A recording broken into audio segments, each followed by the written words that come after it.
Hello and welcome to this week's episode of Without a Paddle. We're on episode 4 already. Can you believe it? Yeah. I can't. Some have been really bad. I think we've had one good one so far that I've been proud of, but... No, I think there's 2. I like the first one and the second one. The third one's a bit... I like the second one. The first and the third I'm not too sure about. But anyway, we're here on episode 4. This is myself, Suzanne West, and my husband, Mr. Gareth Beloy. And today's a bit of a tricky one, really, isn't it? Yeah, a little bit. I'm not looking forward to doing this one. No, it's a bit sensitive, but it's part of what we're trying to do, so it's kind of got to just be done. Yeah. So we're calling this week's episode "Theory Behind Shit." Basically, what we're going to explore is the theories of shit. You know, luck and karma, which we spoke a lot about in episode 2. So I don't think we really need to go over much of that again. Because I'm not particularly religious, I don't know, you can argue with this with me, Gareth, if you want. I feel that religion was created by humans as a way to organise ourselves. So one of the questions that I'm going to kind of think about whilst we're doing this episode is religion like a kind of guidebook to how we should behave as good human beings? Well, it's a book of rules, isn't it? Yeah, that's what it's I mean. Just a book of morals. Yeah, like how to be a good person. Yeah, but isn't it a shame that as a species that we have to be given a book of morals of how to behave? I find that quite shameful, actually. Well, people are shameful. Well, should seen some of the drivers that have cut me up today. So let's kick it off with religious beliefs and progressions put into practice.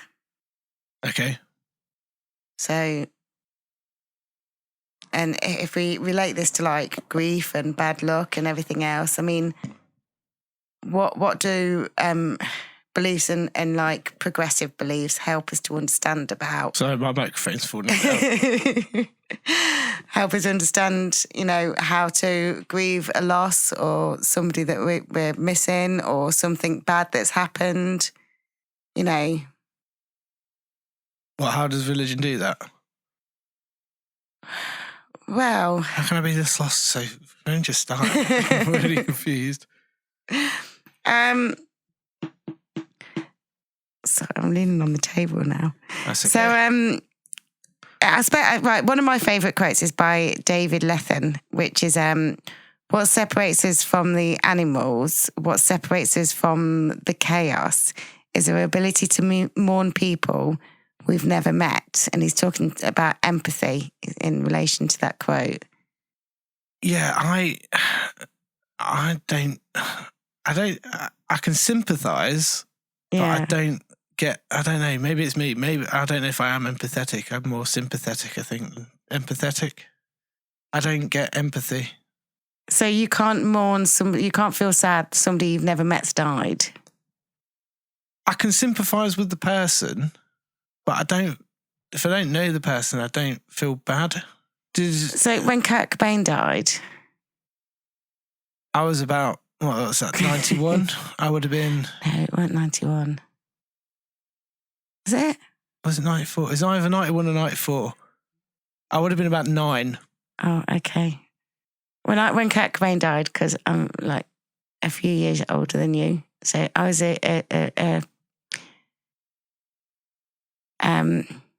for want of a better word, a rabid teenager. So I was in a pub in Dorset and argued with everybody in the pub that Kurt Cobain was already dead.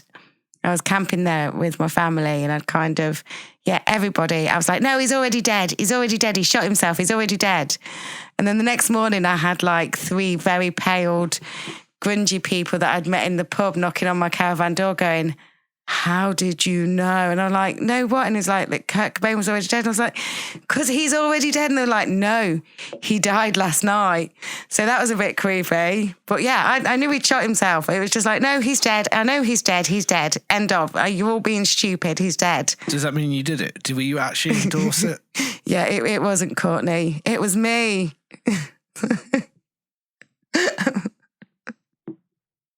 don't know how to respond to that. I was going to see if I could come up with some sort of parody of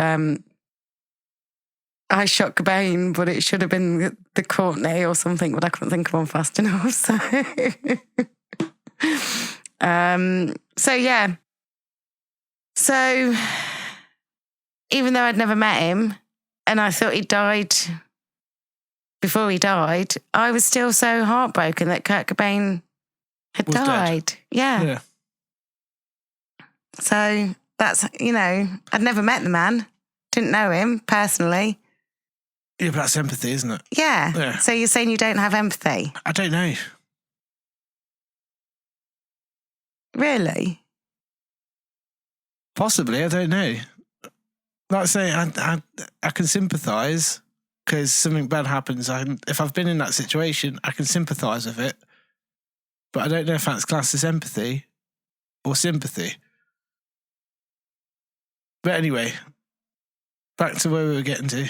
Yeah, so to put that into context a little bit is trying to figure out sort of because it's a progressive thought. It's not all about religion, it's progressive thoughts. And David Levy is a progressive thinker. So, it's, you got to look into these theories a little bit deeper. So. Yeah. Okay. Another progressive thinker, he's not really a progressive thinker, he's just a very cool man. Robert, I don't actually know who he is actually, but I really like the quote. What's the quote? So, it is, the only thing that separates us from the animals is our ability to accessorize. Is that a progressive thought? A progressive thought? Yeah. So my mic keeps falling down, so I'm playing around with it. Animals accessorise. Penguins, they get pebbles, they take them to their mate. It's an accessory. Yeah, I suppose. That's one way of looking at it.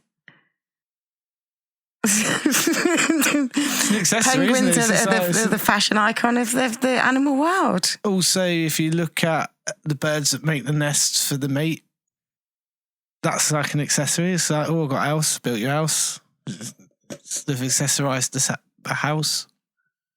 Do you know, it was one year when we took our youngest daughter cheerleading, and I was with my mum in the car waiting for her to come out. And all the daddy blackbirds were really busying around to get stuff, and then the mummy blackbirds were flying in. And I said to my mum, it's almost like you can almost hear them saying, Albert, what have you been doing all winter? Well, I've been in Benidorm. Why haven't you built my nest yet? So it just reminded me of that for a moment. Because we're down the pub with the boys. Yeah, I think they probably had. Wouldn't surprise me.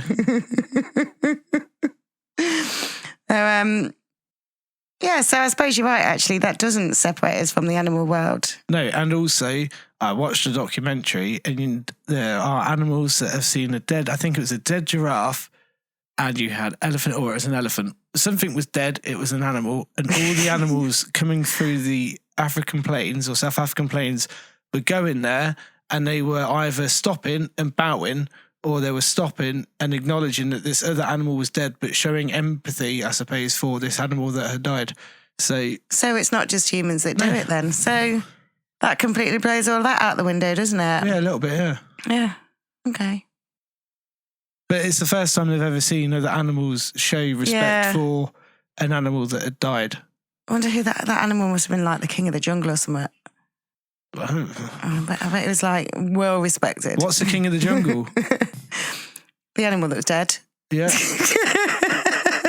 They had to so say it's not the king of the jungle, say it's like the prime minister of the jungle, and now they're going to have to go through a whole by-election to get I don't know, the equivalent of Andy Burns. What sort of animal would Andy Burns be? I don't know who he is. He's the guy who's trying to do a by-election to take over Keir Starmer. A gazelle. Do you know what? Yeah, a gazelle, actually. Yeah.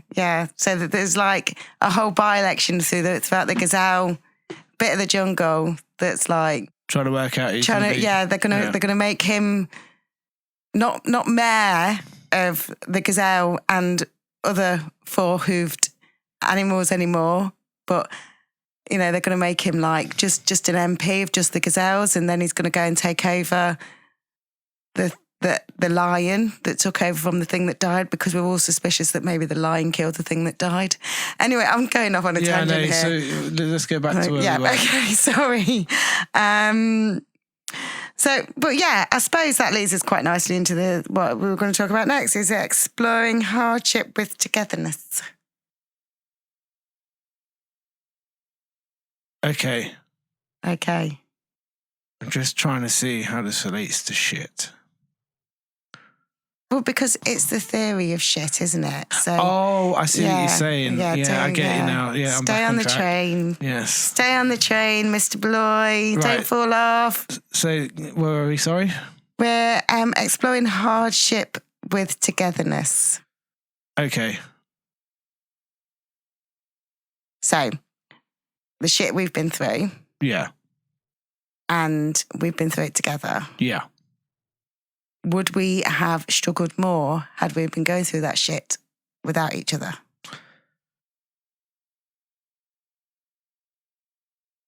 I don't know. Sorry.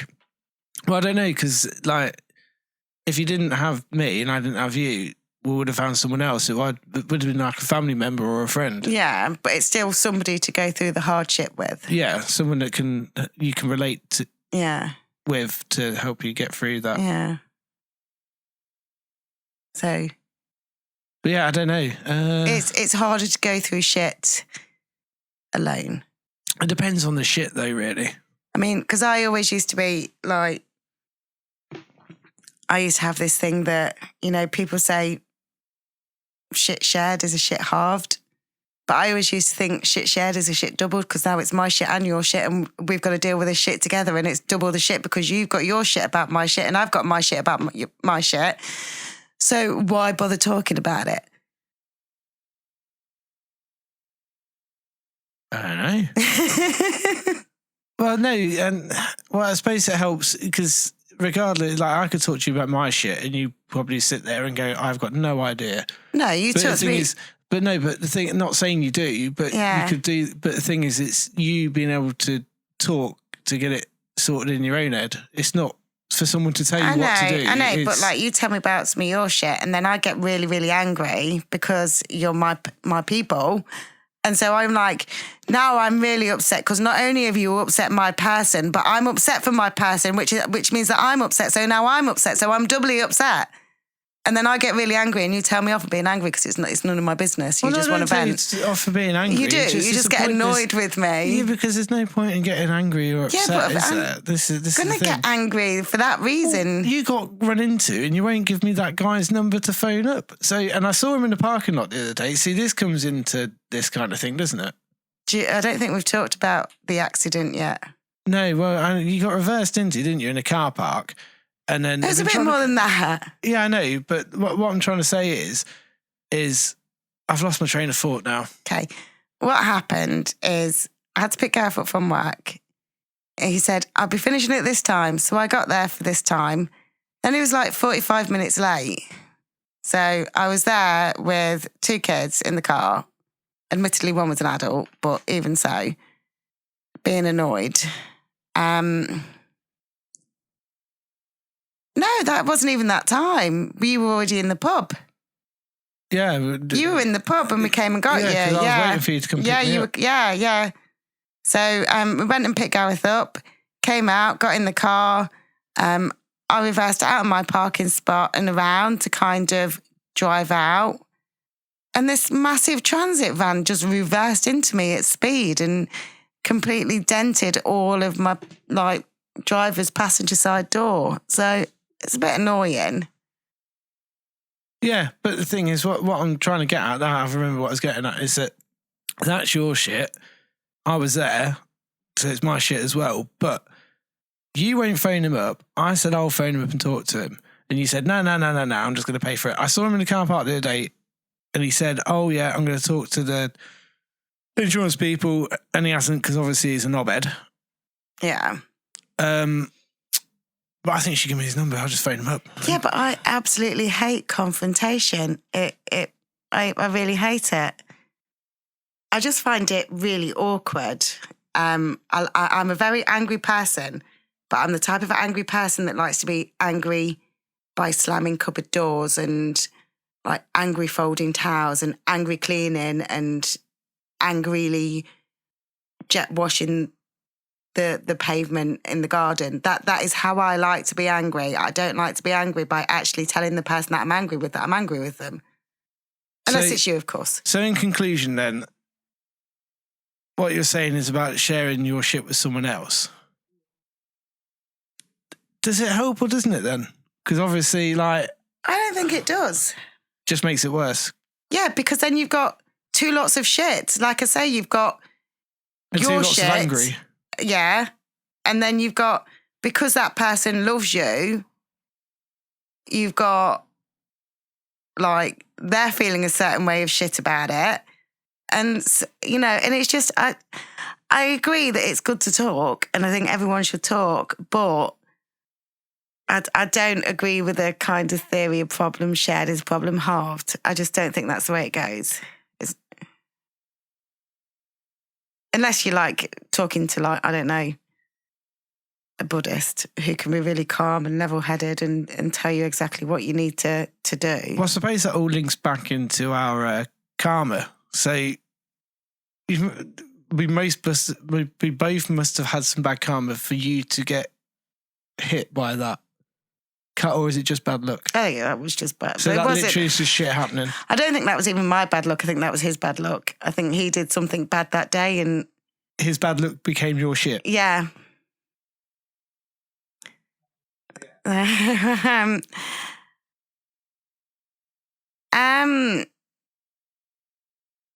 of the things I wanted to talk about, which is going to be a bit difficult, is Faulkner's theory of governmentality when it comes to religion. And I know you're rolling your eyes in the back of your head because you've got no idea what I'm talking about. I don't know what you're going on about. I will probably switch off, try and come up with an argument or a point of view, and then you'll just go, you don't know what you're going on about. So do you want me to explain what... yeah, go on then. Go for it. What governmentality... I can't even say it now. Governmentality is. Yeah, go on then. It's like we are policing. We're policed in the UK by consent, which means that we obey laws, we obey rules, and the police. And basically, if we didn't say that the police can arrest us if we don't obey these laws and these rules, yeah, then there would be chaos. So we are policed in this country by use of consent. We're consenting to being policed. Yeah. We are consenting to the government acting on our behalf. Have we given consent or are we just told that we're going to be policed? Do you know what I mean? Yeah, but it's not like I've gone, oh yeah, it's fine. But you didn't sign a contract. Yeah, pretty much. Yeah, that's the thing. I didn't do that. I'd rather, if I could police myself, I would. It's like the taxi driver today, someone breaking his car. Oh, The police didn't do anything. We're going to do anything about it. And if we are, what was the word you used? Policed by consent. Well, they did jack shit, and he goes, well, I'll go sort it out. And they said, well, if you do that, we're going to have to arrest you. But the thing is, if we're policed by consent, surely they should do their job. And if they're not doing their job, surely we should be able to police ourselves. Well, that's exactly. That is the theory behind policing. But we all know that the police have had massive cuts and massive restraints and restrictions put on them over the last 15 years, which has meant that they're not really policing, whether by consent or not. They're just kind of trying to do the best they can, I think, most of the time. Oh, no, I get it. But I mean, I could just be Batman. Not Batman as in a bat, but go around with a baseball bat and just be Batman. Go around hitting people with bats that are doing wrong. Yeah, but that would be anti-vigilism. And then that is against the law. So again, by making anti-vigilism, is that the right word? A vigilante. If you became a vigilante, if being a vigilante is against the law, yeah, are we then being policed by consent? Because we are kind of consented to take away our right to fight the law ourselves. Is this does this come into that point of, I can't even say it's that progressive. word. It's progressive thought, religion and progressive thoughts and everything is, and what I said before about religion being created as a way to organise ourselves. Yeah. Into a way of thinking about death, a way of thinking about bad things, a way about governing ourselves. So we are essentially policing ourselves by consent. But does religion play into that, or would we just do that anyway? See, this is where I think it gets a bit dodgy. Well, not dodgy, just weird, because it's a hard one, because policing and religion is a... I don't really want to go down that avenue. I'm not saying that the police are involved in religion. What I'm saying is as theories, we can take a theory from one thing, like governmentality, and apply it to something else. I mean, I've applied the theory of governmentality to the way that galleries are set up in the art world, and funded, and, particular artists are chosen over others. So, I've written a paper on that. So you can take a theory and apply it to anything because it's a theory. Well, the thing is, if you look at that, then if you look at the theory of religion, the theory of that shit, I'm not saying religion's shit, but... No, I was going to say you can't, yeah, it's not shit. Like the basis of it, you could say that the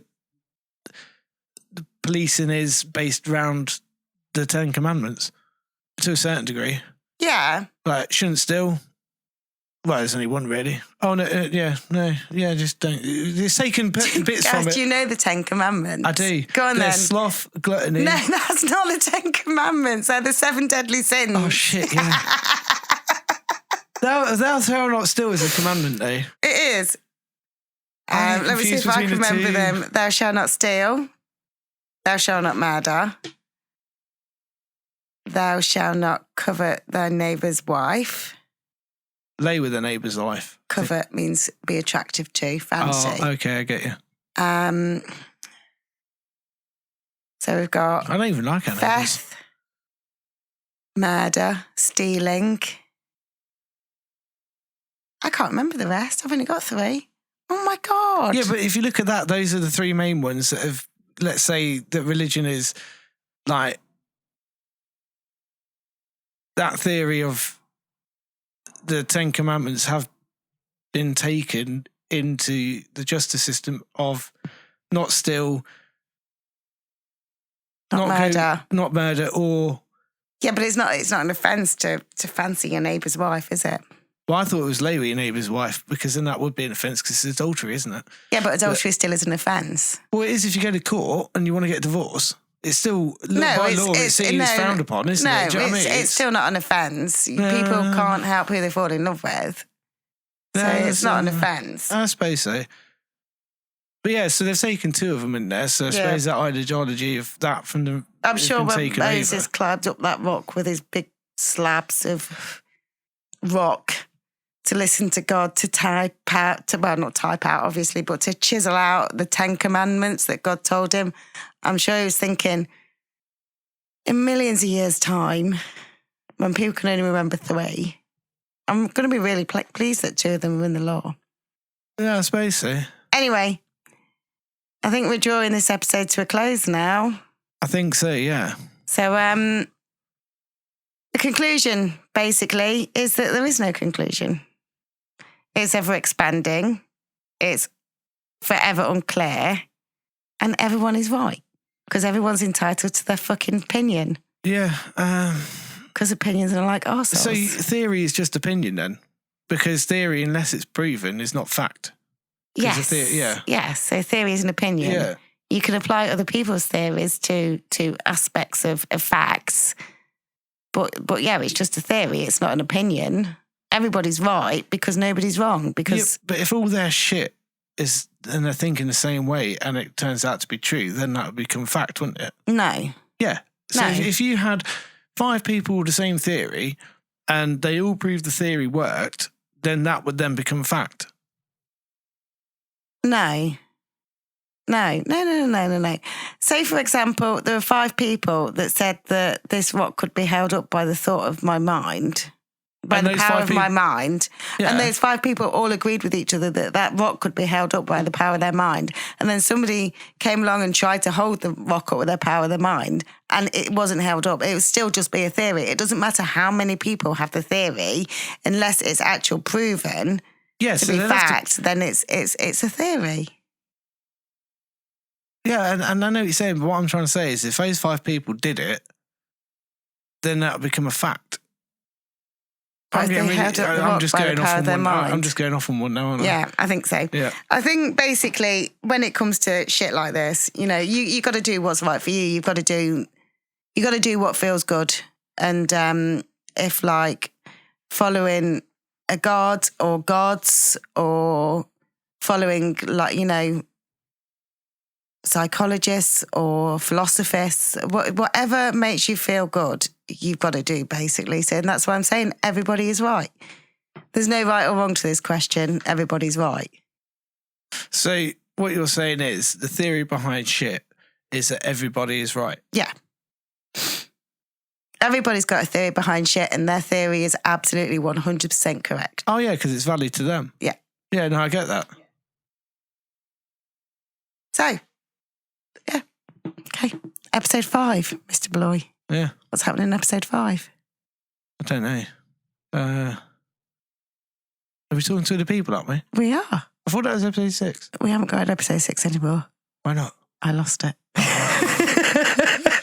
Great. Right, so okay. Right, well, there will be an episode 6. We'll just have to try and find it. I think episode 6 will be like the conclusion of everything that we talked about. That literally comes into shit happens, doesn't it? It does. Yeah. Yeah. So episode 6 will be like we'll just be talking about all of what we've talked about, basically. And if we can't find anyone to talk to for episode 5, that might become episode 6. Because then that gives us a few weeks to do that. You've got so many people that want to talk to me. I know, but the thing is, it's just if we can get them all in the same place at the same time. We will. We will. We'll do it. We'll do it. We'll get it done. Yeah. Don't worry. Well, literally, I have got Friday night and Saturday to set up some interviews and record people. Well, we'll do so it. We can get done. We can get that done. Perfect. Okay. All right. Thank you for listening, and hope to hear from you next week. Bye.